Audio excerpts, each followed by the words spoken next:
So thank you for coming, and everybody else, thank you for coming. We're here at the center online, and with us today we have Dr. Katie Buck. She's the director of the Geriatric Emergency Care at Ohio State. Dr. Buck is no stranger to the center, and I thank Berta Heisel, our member, who brought Dr. Buck back here, because she used to, well, she'll probably talk to you more about that. And so in this talk, she'll talk about why elderly patients are different and what a geriatric emergency department can offer you and your loved ones. So thank you, Dr. Buck. Thank you for having me. I'm going to try to share my screen. We just tested it, so it should work. The slides are not so important, but there's some words on them and hopefully some good pictures. So you don't just have to look at me on Zoom talking the whole time. So there you go. We're going to talk about what a geriatric ED is, and I'm Katie. It's kind of split up into 3 parts. We'll talk about who I am, so you know why I'm here, although we've been chatting about that a little bit. We're going to talk about what makes geriatric patients special, and then what is a geriatric emergency department and why do we think it's important. I will say I'm very biased, and you'll find out why as we go along. So we'll start with who I am. So I grew up right down 64 from the center in Richmond. And then I went to North Carolina, to the University of North Carolina at Chapel Hill for undergrad. And that's actually where I got involved in geriatric research. As Berta was talking about earlier, I really enjoyed my time with my grandparents growing up and getting to know them, especially when they moved to Richmond. So an opportunity came up when I was an undergraduate student to get involved in geriatric research, and I thought that sounded like it could be a lot of fun. And that is where my career started over 10 years ago. For medical school, I found my way to Charlottesville, to the University of Virginia, that you all know very well. And while I was there, I spent a lot of time at what I think is now called the center. When I was there, it was the senior center. As part of initially my class at the School of Medicine. I think you still have students. And this is a picture of us, I believe, when I was a 4th year medical student on one of our semi-annual Dr. Hose nights. So you'll probably recognize some of the folks in that picture. Berta and all of those nice folks used to buy us dinner, and we used to try to pay and they'd say, no, no. And she said when we were big doctors and had real jobs, we could buy them dinner. And that's all happened during COVID. So when COVID is over, there's a bunch of us in this picture that owe a lot of you a very fancy dinner. So Berta, think about where we're going. And then after medical school, I went through the match, which you guys have probably heard about from all of the different students that have been there. And I came to Ohio State in Columbus, Ohio. That is a picture of our emergency department entrance. That's where I trained as a resident. And then I stayed at Ohio State after my residency was over. And I became a research fellow. And my research fellowship was specializing in clinical research in older adult or geriatric patients. And after I graduated from fellowship, I became a faculty member, and I am also the director of Geriatric Emergency Care. And that's a long history of how I got here today. So let's talk about how geriatric patients are different from everybody else. The first thing is I'm probably going to use older adult and geriatric interchangeably. When we talk about patients in the hospital, people expect us to say geriatric, but in research, we actually call your age group older adults. I don't know why the split happened, but it did. And so if I'm writing, I do a good job using one, but when I talk, I use both. So that way you know what I'm talking about. And then in most cases, this age group of older adults or geriatric patients, we tend to think of as people who are 65 years or older. There are some research, if you ever look into it, that looks at 60 years and older, but most commonly at 65. So just to kind of give you an idea of what we think about in medicine as this age group. There are big populations in the US that are growing, but your population, the geriatric population, is a very special one, and that you're growing faster than anyone else in the country. This graph shows you, I think you can see my mouse as well. This dark blue line here that's almost flat is how much we expect the population of children in the US to grow between now, which is where we start, and the year 2060, which is way over here. As you can see, the older adult population is growing very, very quickly, which is important because for a long time, people weren't living as long, and you all were not as big of a group in our population at the hospital. But now we need to get really good at taking care of you because we're seeing more and more of you. And what I tell my residents is that hopefully we're all going to be geriatric patients one day too. And so we want to teach those coming after us how to take care of us when it's our turn. So what is special about older adult patients that makes us think about you differently than anybody else that comes into our emergency department or our primary care clinic or our hospital? You all probably know these things, but I want to make sure that everybody's on the same page. As you get older, you get more comorbidities, which means that you get more things wrong with you. So maybe it's diabetes or high blood pressure or your heart disease, but all of those things impact how we take care of you when you come to see us. We also know that as we get older, we respond differently to treatment. So if I were to take my 1-year-old daughter to the doctor, they would look at her very differently than they look at me because medicines affect us differently. And the same thing happens as we get older. If I have a patient who's my age in their 30s, I expect them to respond differently to the same medicine than the patient who might be next door to them in their 70s. So we have to think about that. We also know that the disease processes that we expect to be going on will be different, and that has to do with the changes in your body as you age. And we also know that when you come to us, your symptoms might be different. I think that the example that the most people know about is heart attacks. So if I saw a gentleman in his 50s with a heart attack, we expect him to have chest pain and maybe he's short of breath. And often we tell people that their arm is going to hurt. And often our 50-year-olds will come in and that's exactly how they look. But I cannot tell you how many older adults I've had who come in and they say, I just don't feel right. And there's nothing else that they can tell me. And that's really all that they're experiencing, but they're having a heart attack. And so if we're not aware of those differences and how that might show up, then we can't find the problem. Because of all of these things that make taking care of older adults more complicated than younger adults, unfortunately, research has excluded older adults for a long time. So what that means is that the data that's out there to help me take care of you might not have even included you in it. And that means that we have a lot of work to do to figure out how to take care of older adults specifically. There was a paper that looked at all trials in the US between 1965 and 2015. And you can see that in a lot of these papers, unfortunately, the patients that were in them were not actually the patients that they meant to get based on that disease process. So maybe they wanted people who only had heart disease and nothing else wrong with them. So they accidentally got younger patients than they meant to, which leads to some holes. And then in my world, what this translates to is as the numbers have increased over the past several decades, now 1 in 5 or 20% of the patients that I see on a given shift in the ED will be older adults, for those of you who are over age 65. And we know that you're sicker than the younger folks that come to us, and you're more likely to require admission to the hospital. So these are all things that we need to be ready when you come to us, and we need to have our friends who take care of you once you get into the hospital who are also ready for you. So this is going to bring us as a bridge to what we're going to talk about today, which is really what is a geriatric emergency department and why is it important.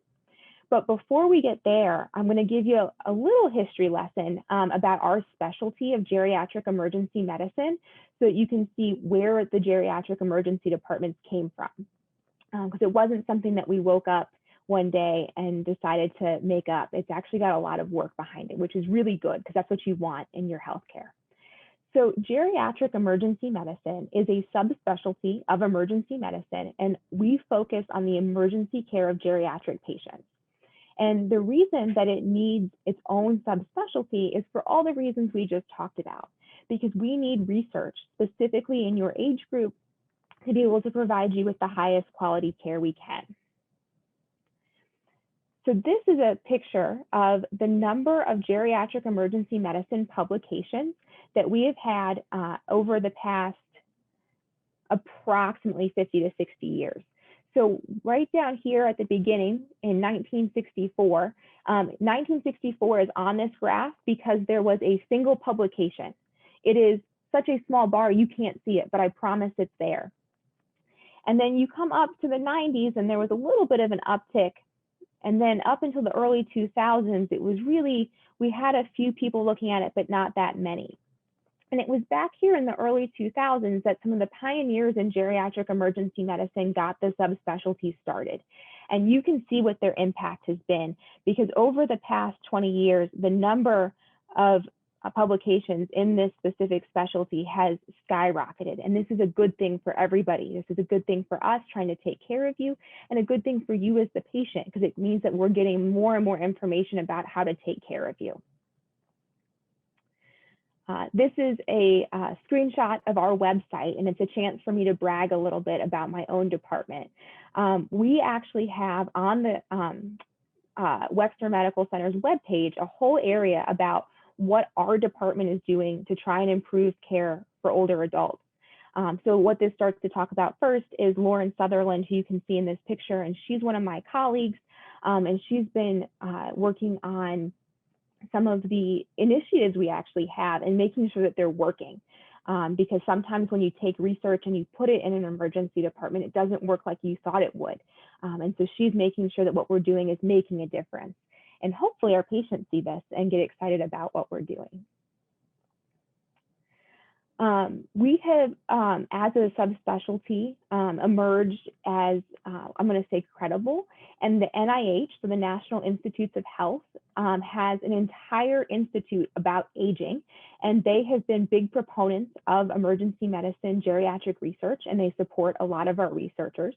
And something else that should really excite you all, based on what I told you about us not including older adults in studies for a long time, is that the whole NIH, so all of the National Institutes of Health, now has this inclusion across the lifespan policy. And what it says is basically, you can't exclude someone just because they're old and it makes your job harder. You need to do a better job and make sure you include them so we can take good care of them.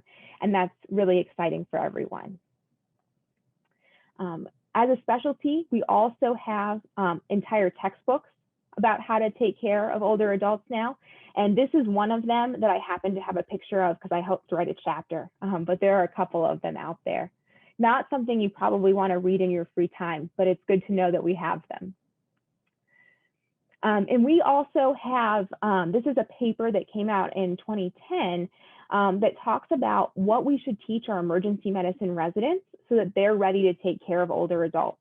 And that's important because you can have as many researchers like me who this is what I like to do and what I'm interested in. But if I don't teach every resident how to do it well, then when they go off and they leave Ohio State, they won't be ready. So this was really exciting when we had expectations for them as well. And then these are a way for me to brag on our national organization. So you saw that Ohio State has a good program, but AGEM, this logo right here, the Academy of Geriatric Emergency Medicine, is from one of our two biggest national organizations for emergency medicine. And this is where a lot of the researchers work together across the country to help improve the care of older adults. And then GEMS on this side is from ACEP, the American College of Emergency Physicians, and they do the same thing, but within that organization. And a lot of us are involved in both. But these are really important because this is actually how I got involved on the national level. And so we're not only helping each other as we research, but we're bringing in those medical students and residents to make sure that when I'm a geriatric patient, there's somebody to take care of me, which I'm invested in. All right, so we finally made it to the main part of today, and that is, what is a geriatric emergency department? So a geriatric emergency department is an emergency department with special tools to meet the needs of an aging population. And the important thing to know is that it's evidence-based. So all of those publications that you saw that have happened over the last 50 to 60 years, but really 10 to 20 years, are what this is based in. And then there's some things that we don't have good data on yet. And then we got all of our experts together to say, what do we think the best thing is to do? And while we're applying what the experts think, we're also researching it to make sure that our experts are right. All of this knowledge was put into the Geriatric Emergency Department guidelines now about 10 years ago. There's a picture of it here, mostly so you didn't have to look at more just plain words on a slide. But also it gives me a chance to point to all these logos down here. So one thing that really is exciting about these recommendations is that it wasn't just one group saying, we think that this is what's important, let's do it. But the American College of Emergency Physicians that I mentioned when I talked about GEMS helped with it, as well as the American Geriatric Society, which is the top geriatric society in North America. We also got the Emergency Nurses Association to help us, and we all know how important nurses are to what we do at the hospital.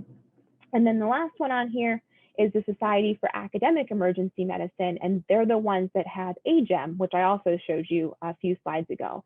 So not only are we using the research that's out there, but we're talking to the nurses and other team members to make sure that we're doing what everybody thinks is best based on our experiences providing patient care. And then this is just to show you, you may have seen something about this. It was in the news a lot a couple years ago when our accreditation process started, which we're going to talk about in just a second. And so this headline from AARP was about these guidelines and how we were trying to make the ED safer and better for your age group. And the reason that this is a big deal is that after these came out initially, you had a lot of people who started advertising that they were a geriatric friendly emergency department, but nobody knew what that meant. We didn't know if that meant that they were following the guidelines or they just thought that they were nice, so they put it on their sign. And so as these headlines started to come out, we had to figure out how to make sure that everybody knew which EDs were doing this well and which ones weren't. And that's when emergency department accreditation was born. So the American College of Emergency Physicians took those guidelines that I showed you a few slides ago. They went through them and they tried to figure out what would really make an impact. What from those guidelines would make it a better experience in the emergency department for older adults, but also improve your care. And that went into a set of accreditation criteria for EDs, so that you can show this group what you're doing and they can say, that's fantastic. We do think you're doing a better job with care, and they can actually give them an accreditation level. And so those are the 3 accreditation levels down here. Bronze is level 3. That's the lowest level, but it's still really important because that means that there's someone there, both a physician and a nurse, who this is what they do. They focus on making their ED better for you and making sure that their colleagues are educated in how to do that. So even though it's the lowest level, it's still really important. I actually am one of the reviewers for the level 3 emergency departments, and it's really fun to watch these emergency departments start their initiatives and start to see the difference it can make. Then level 2, sorry, I'm having trouble. I don't know how to use my computer apparently. Level 2 is silver, and that is somewhere between level 3 and gold. And I'll tell you what level 3 is so you can kind of get an idea of what the top tier is. And then this gold, level 1, that means that you have at least 20 initiatives specifically spelled out with protocols for all of your physicians to follow to help you take care of older adults. It means that you have a physician and nurse who are dedicated to this. And so that's my job. That's where why I exist and why I'm the director of Geriatric Emergency Care, to make sure that I am holding our ED to these standards, and that when ACEP comes and asks me, what are you doing? I have an answer for them. And they say, is it working? And I say, hopefully, yes. And if it's not, which we actually had happen, we had something that wasn't working, I figure out how to fix it so that it does work. As a level 1, we also have to have research happening, which we do. And we have to have quality improvement initiatives, as well as educating our residents in addition to our faculty and nurses. So this keeps us very, very busy, but it's also very, very important. And there is a list online of all of the emergency departments that have done this.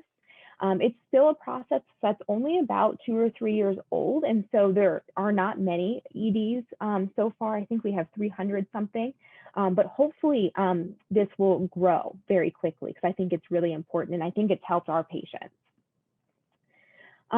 So talked a lot about lots of fancy things, gold, bronze, silver, what, all this gobbledygook, but what does it actually mean for you as a patient? And this is where I want to talk the most about kind of what we actually do on a day-to-day basis to help you.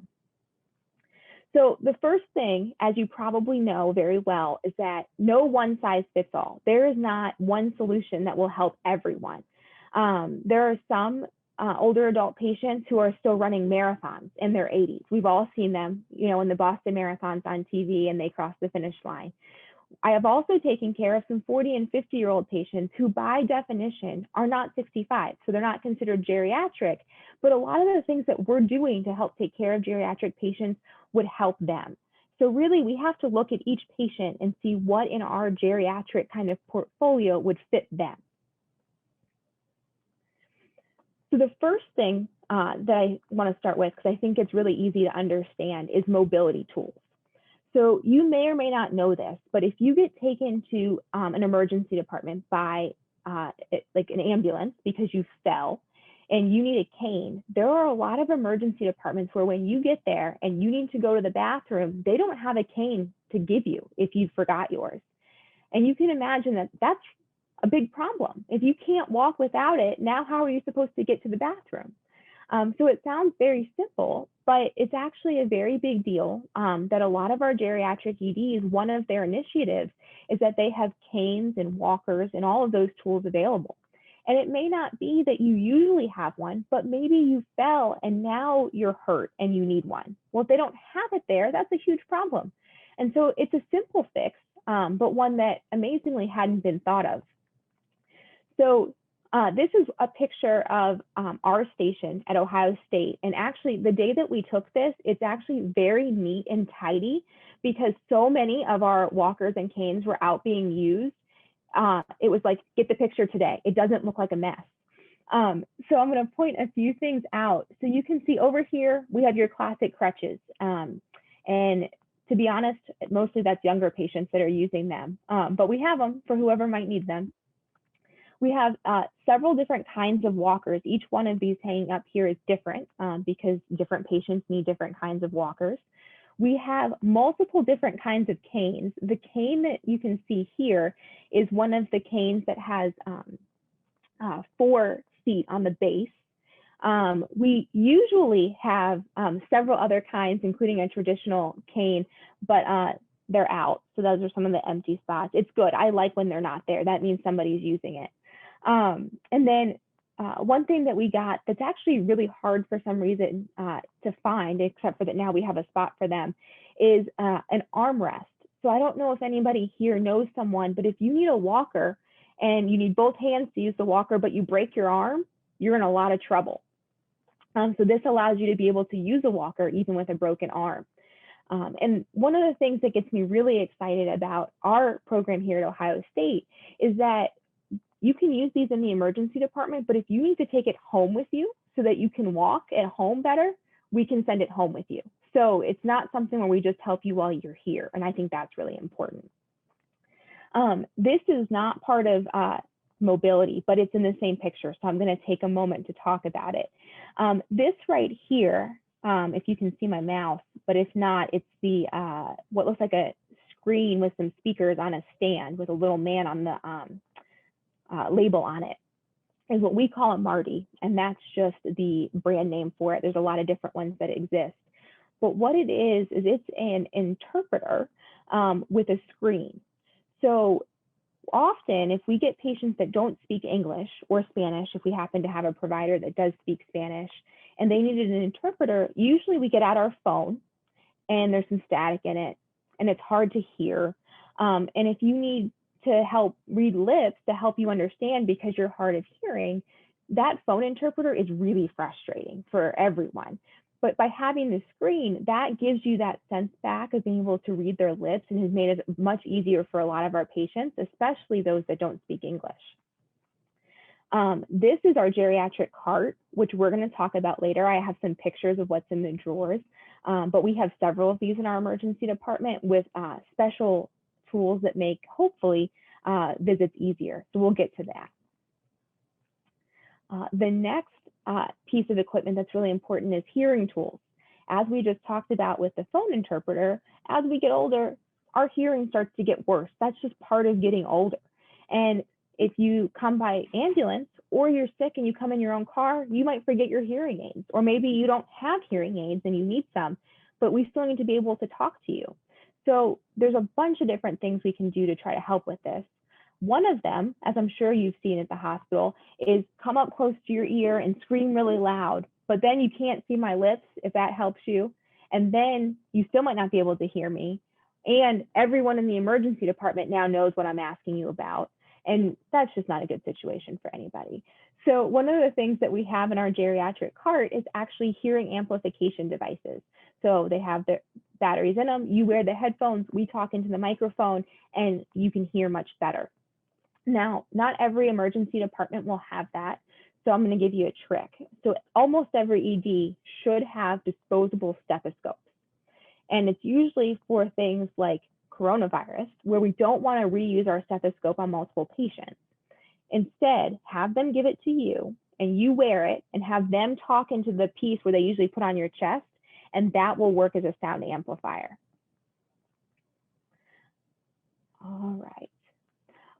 All right. We also have in our emergency department physical therapy, occupational therapy, and speech therapy. And this is really important, each for a different reason. The first one, physical therapy, I think everyone knows what a physical therapist does. You go to them when you're hurt or injured, and they help you get stronger.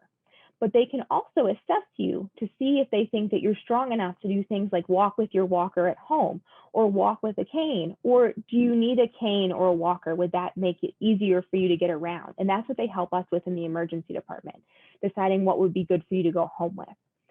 Occupational therapy, they help with how do you do what we call activities of daily living? Can you cook? Can you clean? Can you do things like brush your teeth, or do you need more help at home? And speech therapy, we all think of helping you get your speech back after something like a stroke, but they also help us decide what can you eat safely. So if you're having trouble swallowing, maybe you can't have a hamburger, but maybe you can have one of our pudding parfaits that we keep in the emergency room. And that way nobody ends up with food in their lungs by accident. So having these three services available in our emergency department helps us, because sometimes we can prevent an admission to the hospital. If I can just have you see physical therapy and decide that you need a new cane or a new walker, or maybe you need some home health, that I can also arrange from my ED now, because we have case managers that help me with that, then you might not have to spend a few days in the hospital. And I think probably everyone would rather be at home than in the hospital. But also, then you don't have bed sores from being in the hospital, and you don't catch any bugs, because we keep the hospital as clean as we can, but we got a lot of bugs here. That's just the way that it works. So these are all really important things that we can now offer to our patients at Ohio State and hopefully across the country soon. Next, pharmacy. Pharmacy has been a huge push in geriatric emergency departments, because I'm sure that this has happened to all of you at least once. You go to one doctor and they add a medicine. You go to a different doctor and they add another medicine. You go to a third doctor and maybe they change the first two around and they add another one. And then you end up with a medication list that's this long, so long you can't even see it on my Zoom screen. And nobody's looked at the whole thing. Well, it's not uncommon for me to get patients in the emergency department and I say, what medications do you take? And they say, I don't know. It's in the computer. And I look at the computer and the list, I have to scroll and scroll and scroll. And I say, has anybody gone through all of them with you? And they say, no. Well, in a busy emergency department, often I don't have time to do it, but my pharmacist can come and sit and talk with you and find out who prescribed what and what it's for. And we can actually get you from a list that's this long to a list that's this long and actually much safer so that the medications aren't interacting and causing you to fall and have other problems. So our pharmacists are really valuable. I also call them often if I'm going to start a new medication because I know about a lot of medicines, but there's a lot of new ones out there all the time. And there's also a lot of nuances, and that's why we have pharmacists. So if I say, I'm thinking about starting this antibiotic, they say, oh, you shouldn't give that antibiotic with this medication because there's this side effect. And I think, oh, I didn't know that. And so they're invaluable to us. All right. We also have a lot of geriatric specific diagnoses and considerations that don't affect younger patients. And you all are, I'm sure, very familiar with a lot of these. Dementia is something that we all know about, and that's that memory loss that's even not your normal memory loss. We all have family or friends that we know who have ended up in memory units because of how bad this can be. When those patients come to the emergency department, we have to take care of them in a very special way.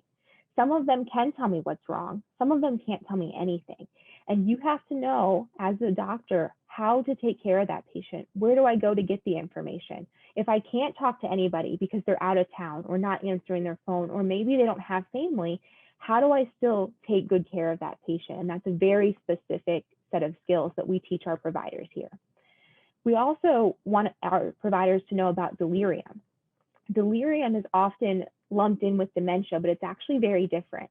Delirium is something that happens usually due to an acute medical condition, an infection, or sometimes just being in the hospital out of your normal area, where you have waxing and waning mental status, which means that sometimes you're confused and sometimes you're not, but it can be very dangerous. So we have to know how to look for it, how to treat it, but most importantly, how to prevent it so it never happens once you hit my emergency department.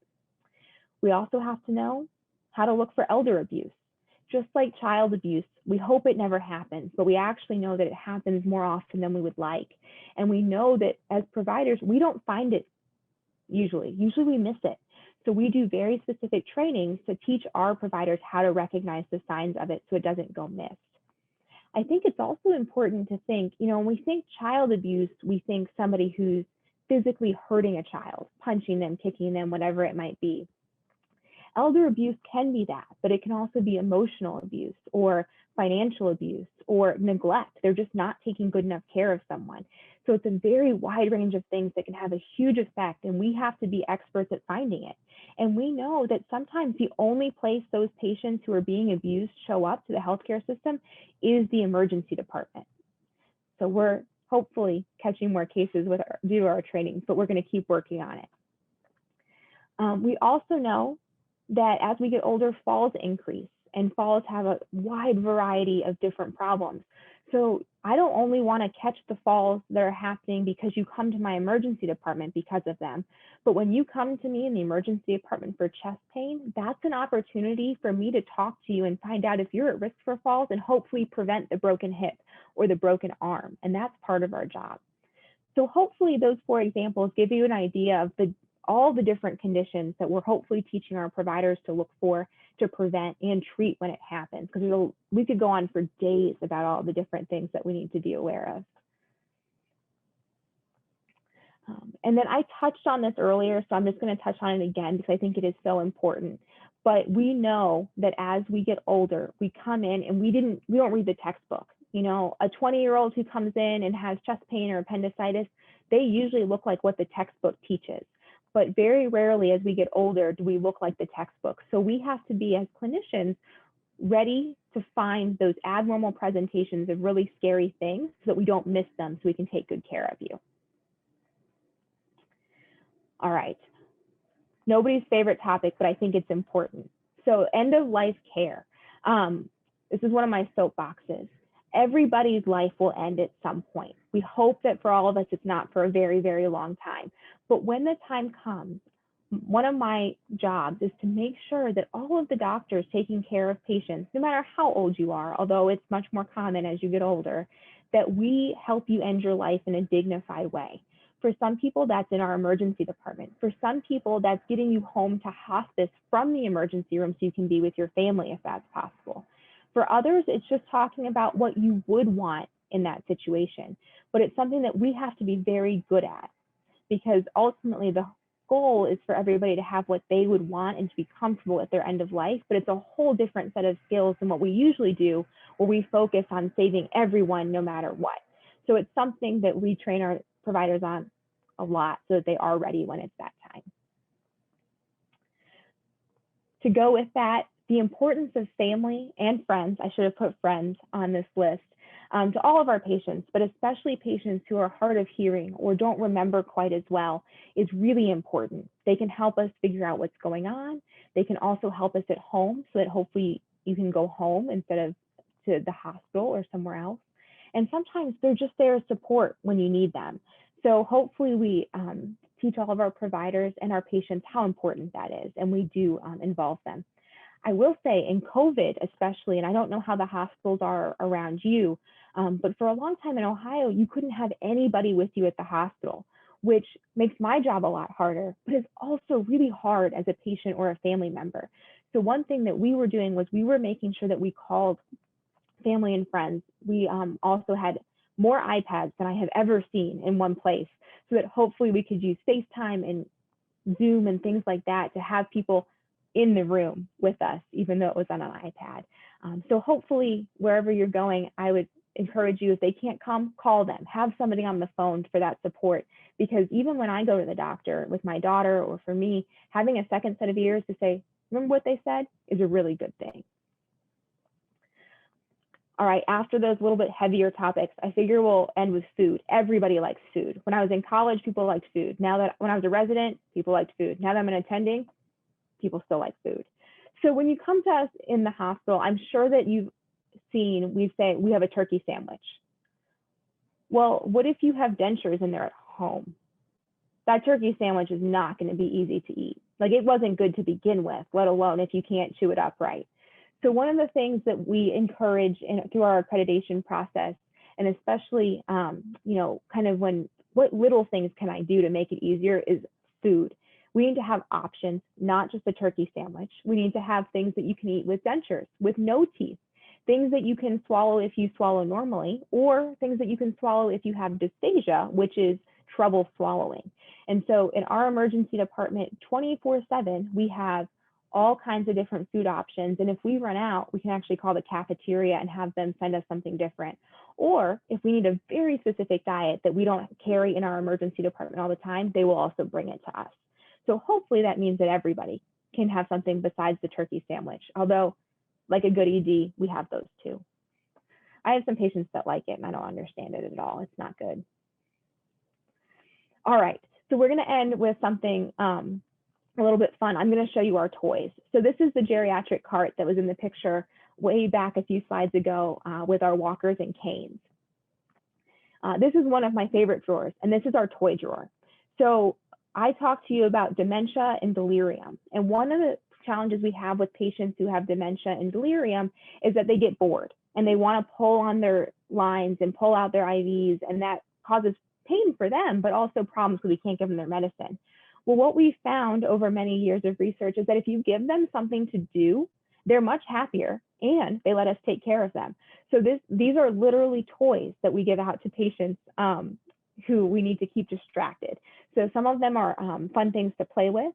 There are some puzzles, and there's also, we have word find books and other puzzle books for people who may not have dementia or delirium, but might be bored, because being a patient isn't that interesting most of the time. You spend a lot of time sitting around. So we do have to keep our residents away from this because they try to steal the toys, but it's something a little bit fun.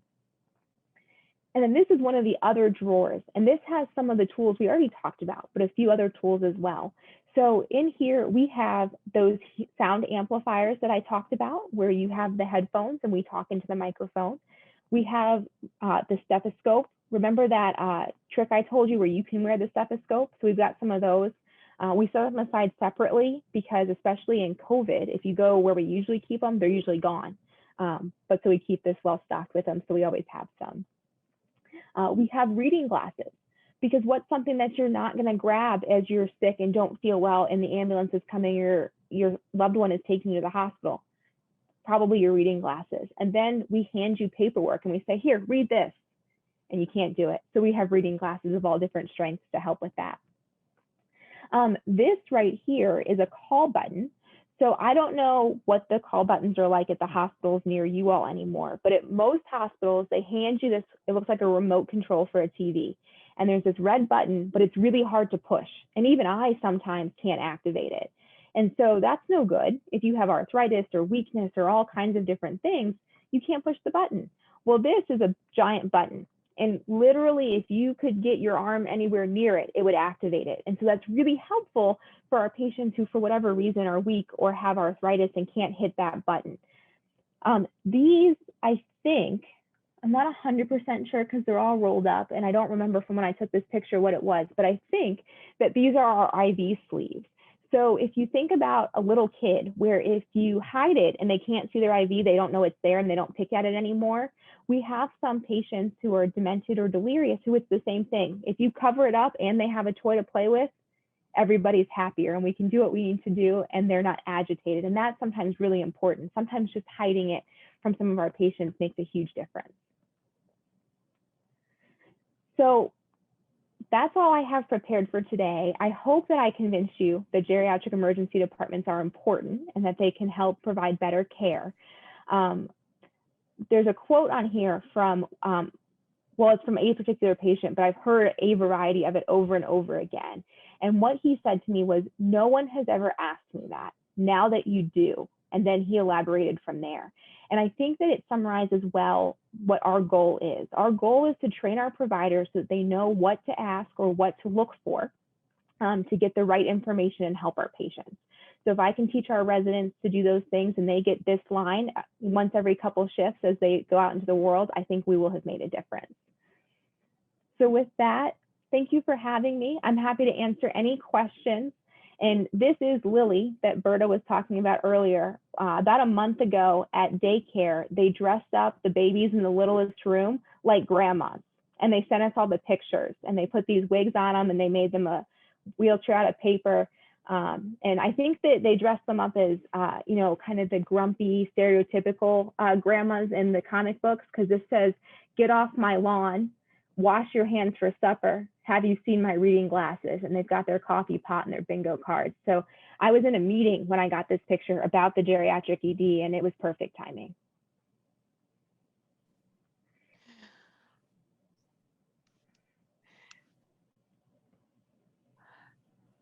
That was great. And just so anybody knows, if you have any questions, you may put them in the chat. Oh, I see Doris, or you can unmute yourself and ask. May I call you Katie, Dr. Buck? Absolutely. As you can probably see right behind me, I am your counterpart in the legal world. Oh, excellent. And they're often emergent situations when they come to me. I'm an elder law attorney. Most of the people in the audience here know me because I present regularly at the Center of Belvedere. And two things. Number one, thank you very much. This is a terrific presentation. I really hope UVA and Martha Jefferson will get on board. Anything you could do to expedite that? I don't know if you have contacts in either of those places still. I'd be happy to facilitate it if at all possible. I'm always happy to help people jump into this world. So if you have anybody there who's interested, let me know. I know some people at UVA still, but yes, I'd be happy to help. I do, and it's hard because both of them are somewhat, you know, remote. They are a village unto themselves, and very bureaucratic. But one of the things I wanted to share with you, because I think it's important, and I didn't hear this in your presentation. It's a seed that I'd like to plant. One of the things that I found is very helpful in my work was to have multidisciplinary teams of people that are working on these things. And the best example that I have is our Elder Crimes Task Force. And you talked a little bit about, you know, abuse, neglect, exploitation. We see that a lot. And we did manage to get the head of the geriatric, or one of the geriatricians over at UVA, on our task force. And it's particularly helpful. Her name is Coffee Vega, Dr. Coffee Vega in the geriatrics department up there.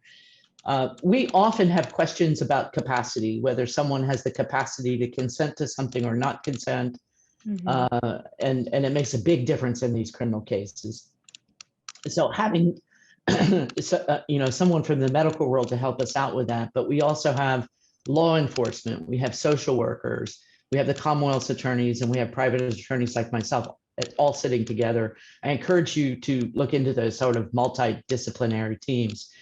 The other experience I have is I have a very, very close affiliation with one of the medical directors in the area with one of the nursing homes. So all of those questions about the gaps in transitions in care from the nursing home to the hospital, back again, or wherever they're going, and how those polypharmacy problems occur and continue, because nobody DCs these things once they're put on. So we're familiar with that. And in the legal world, I'm finding that having a very close relationship with the medical directors, and I've gotten involved with the American Medical Directors Association to make sure that we're teaching each other these things, that they know what my considerations are. What is a power of attorney, and how is that different from a healthcare power of attorney? And when does that take effect? And what's the issue of capacity around that? And when is someone abusing a power of attorney? Those are all legal questions that you guys need to be familiar with, and your staffs in the ED, because it comes up all the time that people misread or misunderstand those things. So, I encourage you, and if I can help in any way in that, we have the analogous societies. There's the National Academy of Elder Law Attorneys and the Virginia chapter of the Academy of Elder Law Attorneys. I guarantee you we'd be happy to work with you guys. So if you need any help in trying to forge those relationships, I'd be more than happy to do that. That's fantastic. Thank you for that. I did not know there were elder law attorneys. That's phenomenal. A lot of us, except for the same reasons. Yeah, we have, I didn't go into it. My husband joked last night, I think I said this before everybody joined. He goes, "Are you going to bore them for days?" Because I think that's what I do to him at dinner. But we have case managers. We have social workers that are dedicated to our geriatric ED at Ohio State. We're very lucky in that we've been able to prove the financial benefit to the hospital, so they're willing to give them to us. We also have our geriatricians that will come down and help us, because I have learned a lot about geriatrics, but I am not a geriatrician. I am an emergency physician by training. And we have our palliative care doctors who, as of a few months ago, are willing to come back down. There's a lot of demands for their time in the hospital, and so the emergency room has not always been the highest yield, but we found a way to make it higher yield. So we have a big group, and we're always trying to make it bigger for all the reasons you're talking about. Yeah, and I have my wife is an RN case manager for one of the hospice agencies, so I have a very close affiliation with the hospice agencies in the area. Thank you for your words on end-of-life care. It takes forever to get some of the doctors here to refer to hospice for a variety of reasons, none of them good, as far as I'm concerned. So thank you for that. I encourage the same thing. Well, thank you. Hopefully we can find a way to collaborate. Anytime. I do have another call at 4, so if I jump out, I'll hopefully we'll connect again. Absolutely. Let's see, I see a question in the chat. It says, is the geriatric department at Ohio State independent of the general ED? So I'll answer that one first. At our site, it's not. There are some places where it is separate. We considered it both ways. It was actually, we got accredited while I was still a resident, and I was involved a little bit in the planning then, and I'm actually the one that's leading our reaccreditation this summer. And in our department, we actually have 110 bed spaces. I'm at Ohio State University, so in terms of football fields, that is 3 to 4 long, so you could have a good exercise just going from one end to the other. And we are a trauma center. We're a stroke center. We have an area of our AD dedicated to cancer patients. We are a STEMI center. We have one of the leading cardiac hospitals in the state. So for us to take the huge infrastructure that was already built for that many football fields long and try and recreate it in a separate ED didn't make sense. What it made more sense for us to do was actually to make sure that every provider in our giant emergency department was ready to take care of an older adult, regardless of what the problem was, wherever they were. and that they knew where to come find those of us who this is our passion if they needed more help. So it is all integrated into our main ED, which I think helps all of our patients as well, because that means if I get a 45-year-old who would benefit from some of these resources, they're also going to get it. And they don't have to kind of cross that magic bar of being 65 to qualify for that area of the ED. And then how different a treatment for a geriatric patient having high blood pressure from that of the general ED. Sorry, I was reading while I was talking. The question is, how different is the treatment for a geriatric patient who has high blood pressure in the geriatric ED from that in the general ED? And that depends why the blood pressure is high. So there's a lot of different reasons that blood pressure could be high. And so the goal with our geriatric ED teaching would be to consider all of the things that don't jump to our mind first. So we think about, all of the emergent things that could cause high blood pressure. Maybe there's an acute stroke causing high blood pressure. Maybe there is something wrong with your blood vessels, or something really painful causing your blood pressure to be up. That's all the things we think about in emergency medicine. But maybe it's as simple as you don't have enough medicine, or you took the wrong medicine because you couldn't see the bottle. So it's things like that that we add in, and we think about what else could be there besides our traditional teaching, if that makes sense.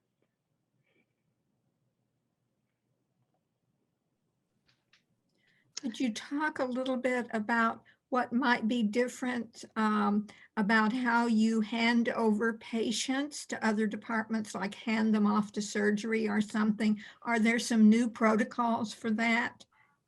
That's a great question. Handoffs are a time in the hospital for a lot of mistakes to be made. And so it's something that gets a lot of attention, or should be getting a lot of attention, regardless of who the patient is.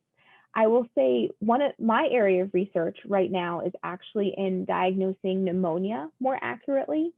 And one of the things that we have found is that doctors are really bad at saying, "I don't know yet." And so one of the things that I've emphasized to my residents and my colleagues is that it's okay to say you don't know, because there's actually some good data out there that we're harming people by jumping to a conclusion and saying, this is what's wrong with them. And people run with that. And they don't reassess often enough.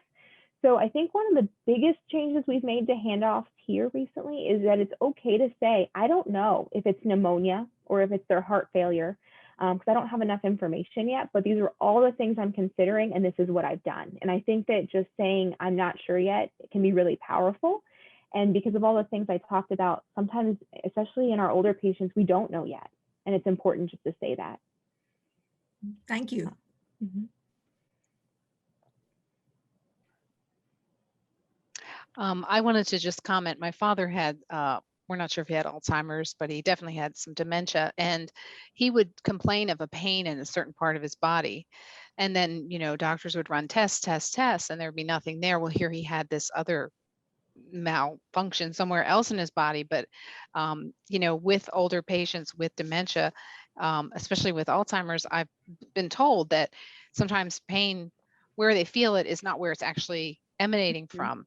And that was such a source of frustration for my mother, because she would take him to the doctor and she would say, Bob, nothing's wrong with you. When she was dealing with this person who, really wasn't in his right mind, complaining about something, and she's like, it's not there. And it was just very hard to watch. So when you mentioned about just having a doctor who knows that, understands that, could explain to a loved one, this may not be what is actually happening. Just that alone is worth, I don't know how you'd say it, the price of admission to the ED, so. Well, I agree with Shobha, who, saying that why this makes so much sense. And so thank you so much for doing what you do and for sharing that with us today. You're welcome. Thank you for having me. If anybody thinks of questions, feel free to send them through Carolyn and I can try to answer them.